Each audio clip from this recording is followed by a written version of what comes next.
The dawn crept over the battlements like a shy child peeking into a room full of secrets.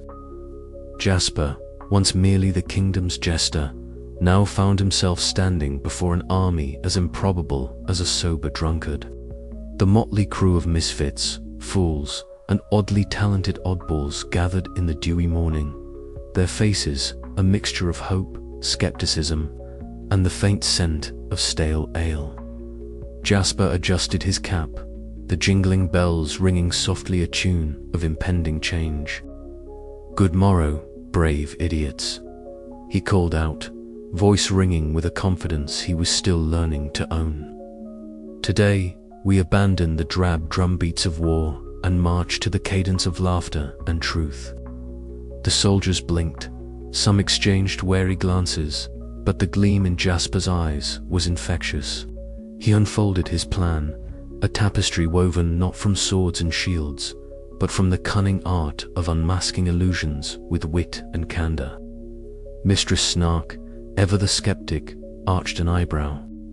"You propose to defeat sorcery with jokes and honesty?" she questioned, voice dripping with sarcasm. "Indeed," Jasper replied with a grin. "For what is an illusion but a lie dressed in finery? And who better to unmask lies than a fool who tells the truth?" Captain Blunderbuss scoffed, thumping his chest.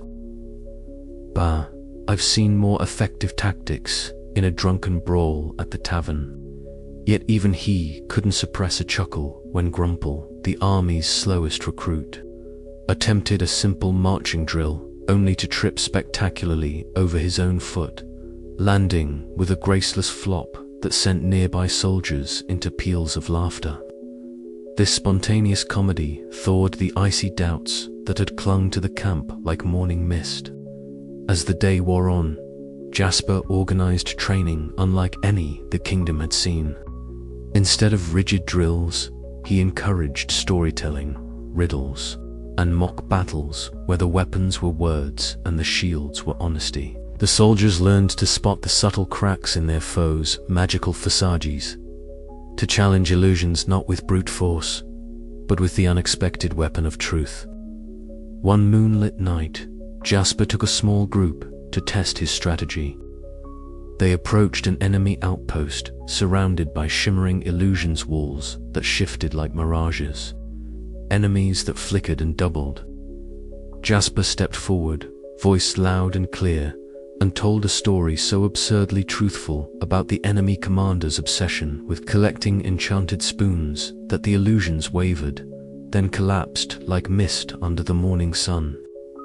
The soldiers stared in disbelief, then erupted into cheers. "It works," Jasper whispered, the weight of the crown feeling just a bit lighter. Yet, not all was smooth. Mistress Snark warned that relying on humor and honesty was a gamble against foes who thrived on deception.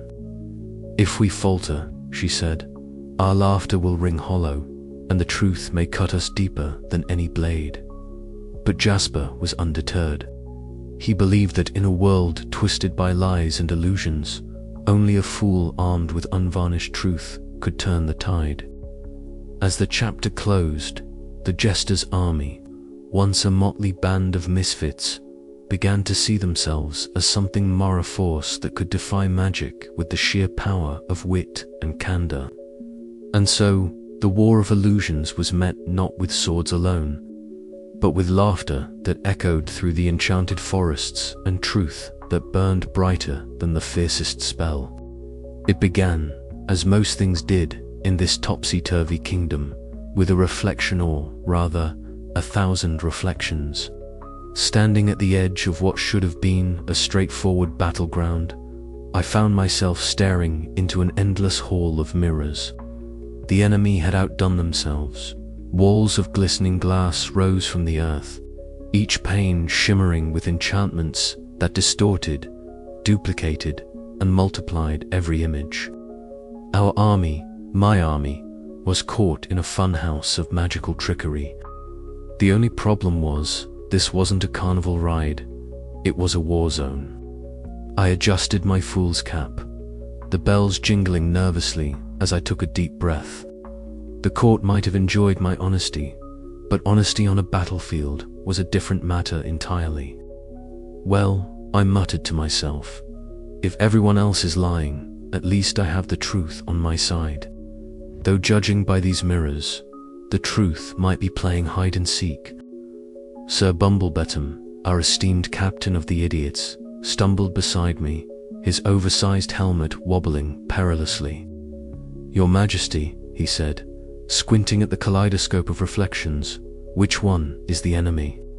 All I see are hundreds of me, and none of them look particularly threatening." "That's the point," I replied, trying to keep the dry humor from spilling into panic. "They want us to waste time chasing shadows and reflections. But shadows can't bite, and reflections don't bleed." Bumblebottom attempted a brave nod, only to trip on his own feet moments later, sending a clatter of armor plates jingling like a maraca. The troops around us suppressed chuckles, the tension momentarily broken by the captain's pratfall. Even amid the chaos, camaraderie found a foothold. Our scout, Flick, darted forward, his small frame weaving between the mirrored walls with the grace of a squirrel and the eyes of a hawk. "Your Majesty," he called, voice sharp and eager. "I think I've found a way through. The reflections don't cover every inch. There are cracks and spaces where the magic falters." I raised an eyebrow. "Lead the way then, but stay sharp. This is no ordinary maze. It's an illusionist's playground, and our foe is a master of deceit." As we followed Flick's lead, the mirrors began to twist and ripple, the surface shimmering like liquid mercury. From atop a raised pedestal of gleaming glass, Mira, the enchantress, materialized. Her robes flowed with iridescent hues, and her eyes, reflecting countless images, bore into me with a mixture of amusement and menace. "Ah, the fool who speaks truth," she purred, voice echoing eerily through the mirrored hall. "Did you think you could outwit illusions with mere honesty? How quaint," I grinned, the bell on my cap jingling in defiance. "Dear Mira, sometimes the simplest truth is the sharpest blade. You spin your webs of glittering lies, but even a fool can see through the shimmer." With a flick of her wrist, the mirrors pulsed, and the reflections exploded into a dazzling array of illusions, phantoms of soldiers, shifting landscapes, and haunting laughter. The battlefield twisted into a surreal dance of light and shadow. Sir Bumblebottom charged, rallying the troops with a booming, if somewhat off-key, battle cry. But every step he took, another Bumblebottom appeared, stumbling in perfect slapstick synchronization, turning the charge into a chaotic ballet of confusion.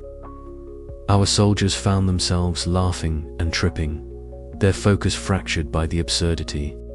I called out, "Remember, comrades, the real enemy doesn't stumble. Follow the truths you know, not the lies you see." Slowly, the tide began to turn. Using humor as a shield, I pointed out the inconsistencies in the illusions, the way a reflection's shadow didn't match its source. The sound of footsteps echoed too late, the way the air felt cooler near the real path. Flick led us through the gaps in the glass maze, his keen eyes guiding our steps. Each breakthrough was met with renewed hope, the laughter of confusion turning into cheers of cautious triumph. Mira's smile faltered, her illusions flickering like a candle in a draught. "You may see through my tricks, fool," she hissed, "but the game is far from over." "Oh, I do love a good game," I replied, bowing mockingly. "Especially when the rules are made up and the points don't matter." As the army rallied behind me, we emerged from the labyrinth of mirrors more united and determined. The battlefield, once a maze of deception, had become a stage for our own brand of truth and folly. But as we prepared for the next act, I couldn't help but wonder how many more illusions awaited us, and would our laughter be enough to shatter them all? The jingle of my cap was louder now, a clarion call to the absurdity and courage that defined us. And in this enchanted kingdom where lies were currency, perhaps the greatest weapon was a fool who refused to lie. With a final glance at the shimmering battlefield behind us, I muttered, "Onward, my army of idiots. Let's show them how truth dances with folly." And so, the dance continued, mirrors, reflecting not just illusions, but the indomitable spirit of a fool turned king. The court of confusion, the throne room, usually a place of pomp and predictability, had become a theater of whispered plots and barely concealed panic. The absence of the jester turned king was more than just a gap on the throne. It was a chasm into which every rumor, every petty ambition poured unchecked. Courtiers shuffled about in their finery, faces painted with smiles that never quite reached their eyes, voices hushed but sharp as daggers. Lady Marigold, ever the picture of serene competence, moved through the crowd like a ship cutting through fog. Her emerald robes swished softly, a stark contrast to the murmur of scheming that filled the marble hall.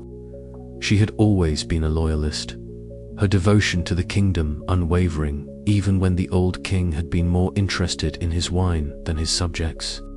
Now, with the jester gone from sight, she found herself a reluctant anchor among the swirling currents of uncertainty. "Have you heard?" whispered Mistress Wren, sidling up to Marigold with a glint in her eye.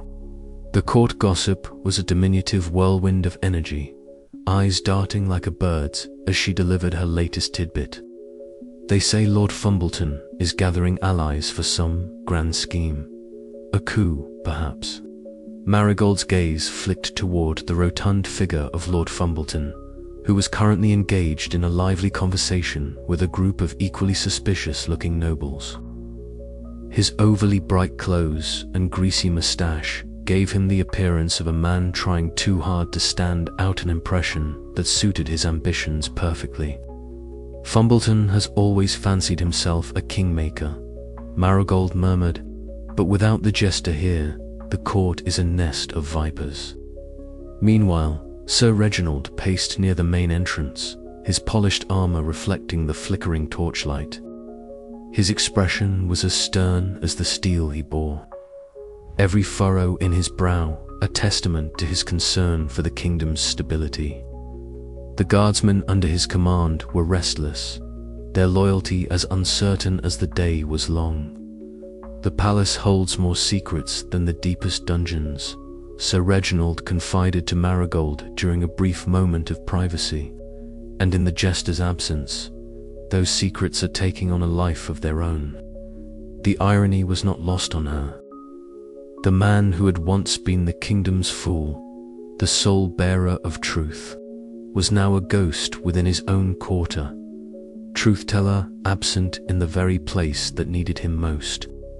As the day wore on, Jasper, disguised in the motley of his former professions, slipped quietly into the palace corridors. His sharp eyes caught every glance, every whispered word, every furtive gesture. He was both observer and participant in this grand game of deception and ambition. In the dim light of a narrow hallway, Lady Marigold confronted Lord Fumbleton. Their voices were low, but charged with veiled menace. "You play a dangerous game, Lord Fumbleton," she said, her tones silk wrapped around steel. "The kingdom needs stability, not your self-serving chaos." Fumbleton chuckled, a sound like a frog clearing its throat. "And what would you have me do, dear lady? Bow to a jester's whim? The throne without a king is a prize worth seizing." Their exchange was interrupted by the sudden appearance of Mistress Wren, who brandished a folded note like a weapon. "This just arrived," she announced, eyes gleaming. "An invitation to an exclusive gathering where the fate of the kingdom will be decided." Marigold unfolded the note, her expression darkening. "The court is unraveling," she whispered. Jasper stepped forward, revealing himself with a flourish that drew startled gasps. "Or perhaps," he said, with a crooked smile, "it is simply untangling the lies that have bound it." The courtiers turned, some aghast, others intrigued. The jester's presence was a bomb and a challenge, his honesty cutting through the fog of deceit like a blade. "We are at a crossroads," Jasper declared, his voice ringing with unexpected authority. "Choose loyalty to the kingdom, or be swept away by the tides of your own making." The room fell into a charged silence, broken only by the distant clang of armor and the rustling of silk. In that moment, the court of confusion held its breath, teetering on the edge of chaos and order. As the evening shadows lengthened, Jasper realized that leadership was less about commands and more about the fragile trust he could inspire. In a kingdom built on lies, truth was not just a weapon, it was a lifeline. And he, the fool who told the truth, would be the one to throw it. But the question lingered, as persistent as the flickering torchlight: could trust survive in a court built on deception and self-interest? Only time and the next foolish step would tell. It was a truth universally acknowledged in the magical kingdom that everyone lied except the jester. This, of course, was a truth wrapped in a lie, but that was the kingdom's usual brand of logic practicality, draped in absurdity.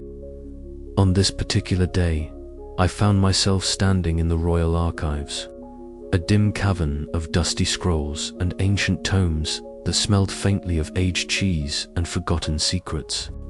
The flickering candlelight danced across parchments that shimmered with faint enchantments, as if the very words were alive, whispering in a language only the truly foolish could understand.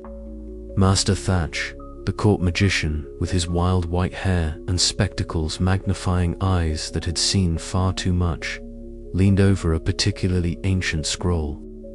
"These," he said, in a voice that sounded like dry leaves rustling in a forgotten forest, "are the binding lies." "Binding lies," I echoed, cocking my head so that a bell jingled on my cap. "Sounds like a government program." He chuckled, a sound like a creaky door opening. "Not quite. These are enchanted lies, spells cast long ago that hold the fabric of the kingdom together. Without them, chaos would reign, illusions would shatter, and the very ground beneath our feet might crumble." I blinked, the absurdity of it all swirling in my mind like a drunk bard's tune. "So you're telling me the kingdom is held together by lies?" "Yes," he said simply, "but lies that protect, lies that heal, lies that bind." The room felt colder suddenly, the shadows stretching like fingers across the floor. I shuffled back, my motley feeling heavier than ever. Later, in the council chamber, Lady Verity sat across from me, her deep blue robes a stark contrast to my garish attire. Her silver-threaded gaze was sharp and unwavering.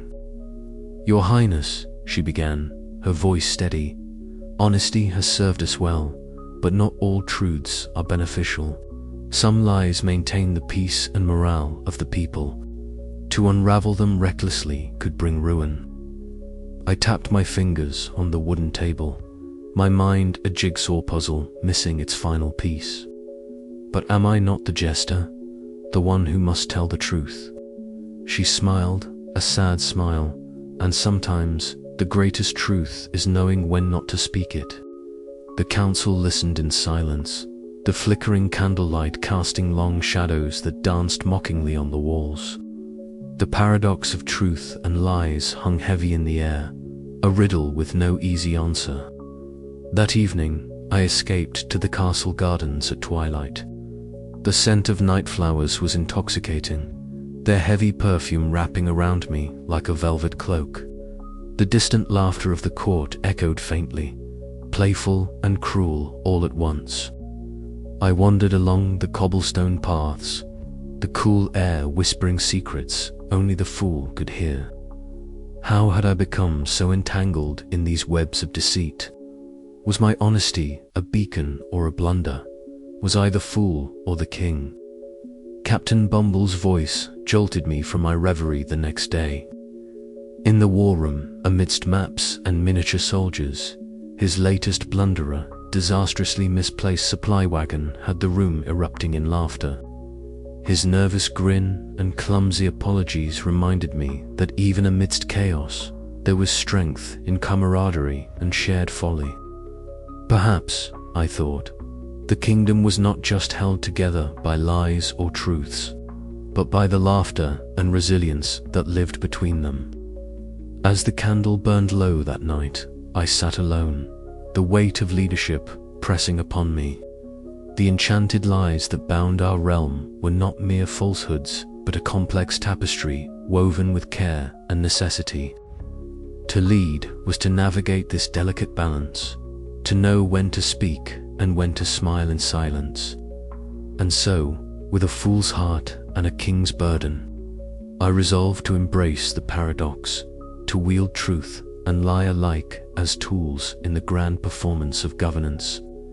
But just as I thought I understood the script, a new whisper stirred the prophecy, ever so unlucky, hinting that the greatest illusion was yet to come.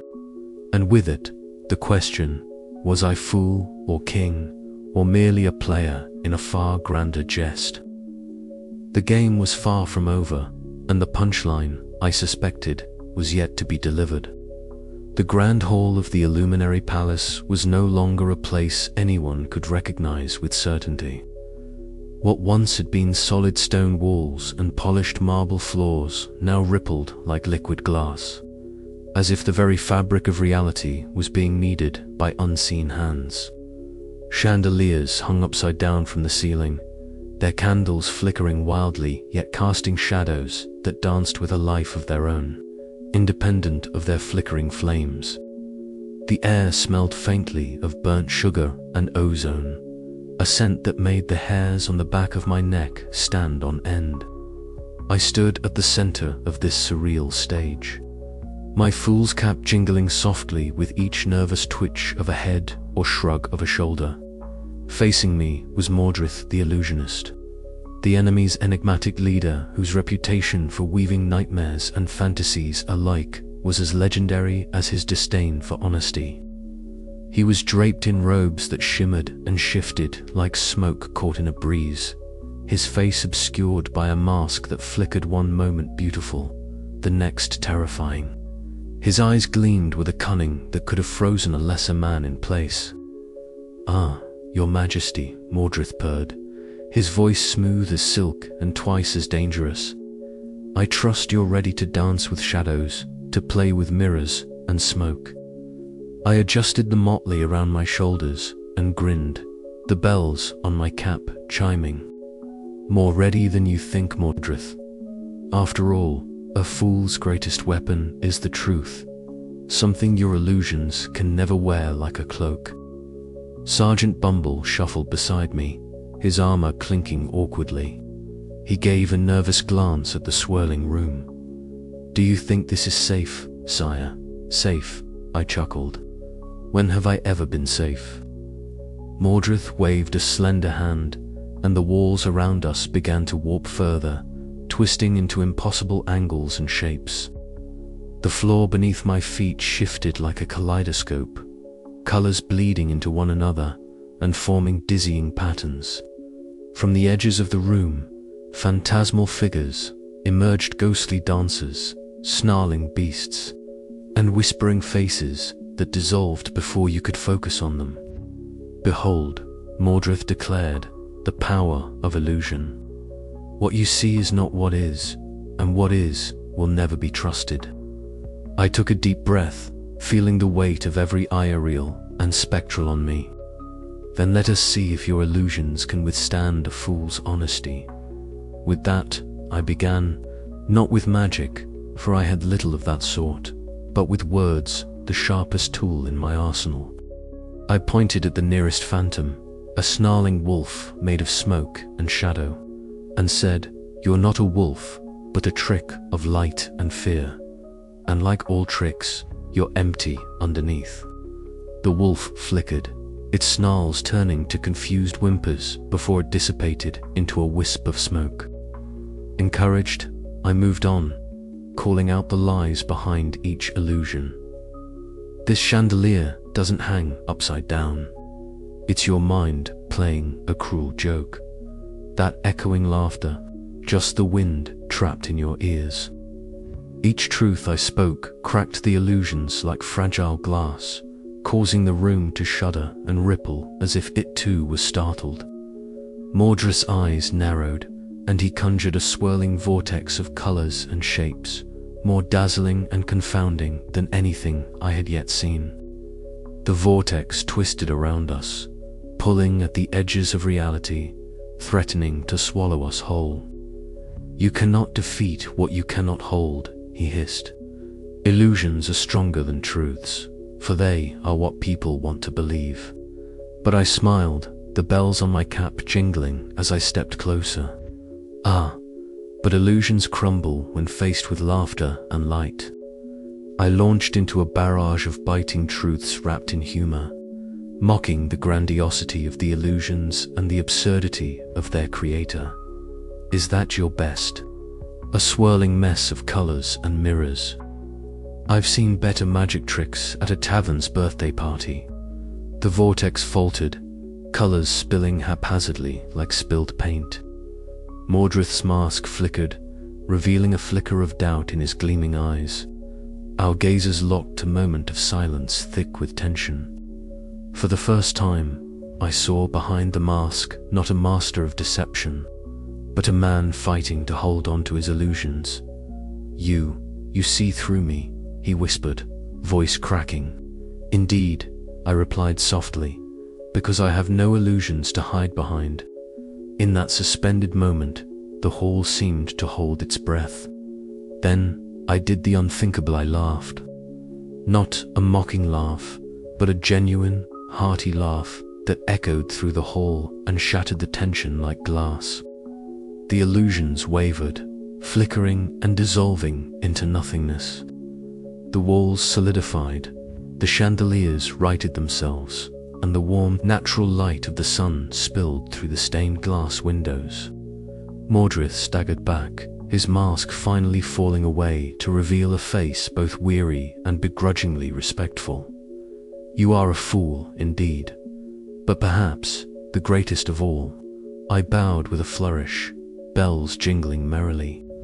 "A fool who tells the truth is the most dangerous player in any game." Sergeant Bumble clapped me on the back, nearly knocking me over. "Well done, sire. That was, well, extraordinary." "Extraordinary, yes," I replied, eyes still on Mordred. "But this is only the beginning. The war of illusions still brews, and now they know our greatest weapon, a fool who never lies." As we left the Illuminary Palace behind, the first rays of dawn broke over the horizon, painting the sky with hues of gold and rose. The battlefield ahead was uncertain, but for the first time, hope flickered in the hearts of the army of idiots I led. For if even the greatest illusionist could be undone by truth and laughter, then perhaps there was a chance we could win this absurd war after all. And if not, well, at least it would be one hell of a story to tell.